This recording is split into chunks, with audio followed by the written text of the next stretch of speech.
so we are trying to figure out which is the quadratic equation that best fits the scatter plots. Remember, scatter plots aren't perfect. It's just a collection of data points, and so we try to find equations that best fit the data. So I would not recommend trying to create points for all of these and put them in a table, because that would take too long. What I would say instead is let's go ahead and graph our answer choices and then compare them to this data and see if one of them appears to be our best fit. Okay, so when I do that, for time I went ahead and threw them in here already. And so what I want you to notice when you're comparing our graphs to the data is that two of them right away are not even close. Okay, so taking a look again at this data, it seems like, if we had to guess at a vertex, it would be down here, right? But two of our graphs are, showing a vertex up here on the top left of our graph. So kind of clicking through here, that purple graph, we know that that's not where we want it to be, so let's kick out that answer choice. So that was B. And then taking another look here, the red graph. So the red graph matched up with answer choice D. And so that's also not going to be a good fit for us. Okay, so we're going to get rid of that. So now we're between answer choices A and C. And whenever you're looking at your points, I want to pay attention to things like where are the zeros and where are the vertices, the vertex for each. Okay, so looking at this one, our data points appear to kind of have this general trend. So it looks like our vertex is down here close to -4. And if we had to, kind of guess at some x-intercepts, 1 and 5 are pretty close. So looking at our two graphs, the green has x-intercepts at 1 and 5 and a low point at -4.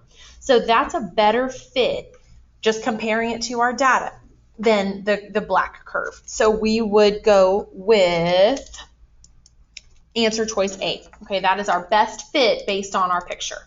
All right. So then moving to this next one. So this sounds scary, but we really need to be able to enter a table of data points. And so it's a little time consuming, but the process itself isn't too bad. We're trying to find which quadratic equation is going to best fit the data in this table. So you do need to be able to enter a table of data into Desmos, and that's going to be done by clicking that plus sign, and then we're going to put in our x's and y's. So we're going to put in this information. Plus sign, we want a table, and so starting with our x column, we have 0, 2, 6, 9, 12, 13, and 15. And then in the y column, we've got 4, 8.4, 12.1, 14.2, 13.2, 10.5, all these beautiful numbers, and 9.8. Okay, so if you zoom out a little bit, you'll see that we do have a model. It'll start to plot whatever points you put in there. What we need to do is try to figure out which of those equations, as far as our answer choices, are going to would be the best fit for that data. And so I'm just going to start by putting in that very first answer choice, and just like the same concept that we applied to the last problem, which is our best fit. So does it appear that this function is going to model well the data? So no, it's not hitting most of these points. So I'm going to go ahead and cross out that first answer choice. Like, I know that that's not looking good. Okay, so then going ahead and backing this out, and yeah, it's a little tedious, but it's not that it's crazy hard, right? It's just that it takes a little bit of time and some careful typing into Desmos to get that correct answer here. Okay, so this one hits a couple of our points. So, this is an option. So this is B. Let's keep looking. So what if I were to put in, because I don't want to eliminate that one just yet, and I'm just going to leave it up so that I can, see it quickly here to compare. If I can tell it's not good, I'm going to get rid of it. But if I can't, then, so like this next one, the blue, like clearly not a winner, right? Not even close. So we're going to go ahead and take that one off, and then just comparing to our very last -0.12 12x squared plus 2.11x plus 4.22. So now we're just looking to see which of them, so looking at our blue versus our red, which appears to follow the path more closely of our data points. And so the blue is picking up some extra points here. Their points are, kind of hugging in tighter onto that blue curve than they were to our red one. So the red isn't terrible, but we're trying to get the best fit. So that last function, that blue function, that's going to be our best. And so that is going to be answer choice, well, D, or just that last one. That is our best fit. So which of the following functions are equivalent? Equivalent, you've got to train yourself to think overlap. That means graph the original, graph your answer choices, and look for one to lie on top of the other. So starting with the original, taking this out, we've got y equals, and then that's x squared plus 16x plus 71. And then we're going to just start with our answer choices. Y equals x plus 7 quantity squared, and then minus 8. So not a match, right? So we're going to eliminate A. Looking down to the next one, what did we change? Well, we have a 2 in front. Change that to an 8. Change that to a 7. All right, but that didn't fix it, so B is out as well. So let's see if we can get some overlap by switching this to a positive 7, plus 7. Ta-da! So one graph's on top of the other. That is our winner. That's what we're looking for. That's overlap. So which quadratic equation will represent a function that has a vertex of that to -4 and passes through this point? So we saw one of these earlier. We're going to check our answer choices to see essentially which is meeting these conditions. So if we go into Desmos, notice how heavy it is on graphing.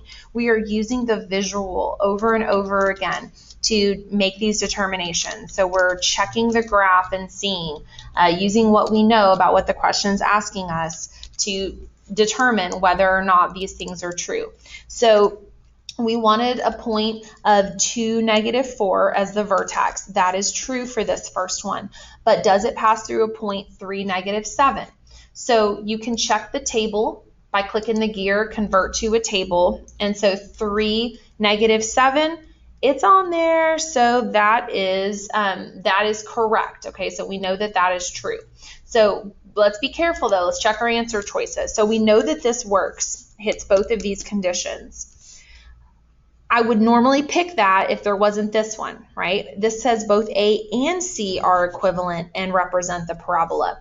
Well, let's check, okay? Let's see if we graph this one, are they going to be equivalent? So let's check C. And we can actually just leave that in there and let's just put in answer choice C and see if that is going to give us the same graph. So plus 12x minus 16. Okay, so between our first one here, if we were to graph that, you can see it passes through those same points. It is the same graph. So it has the same exact points. So sneaky, sneaky, we got to keep reading. D is the correct answer there. So they're both the same parabola. All right.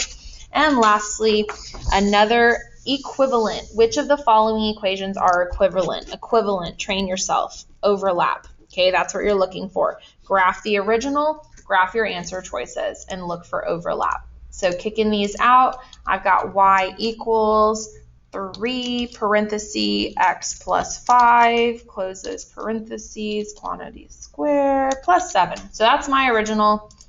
If you can't find them, remember they could be hiding, so we got to go zoom, play the zoom game.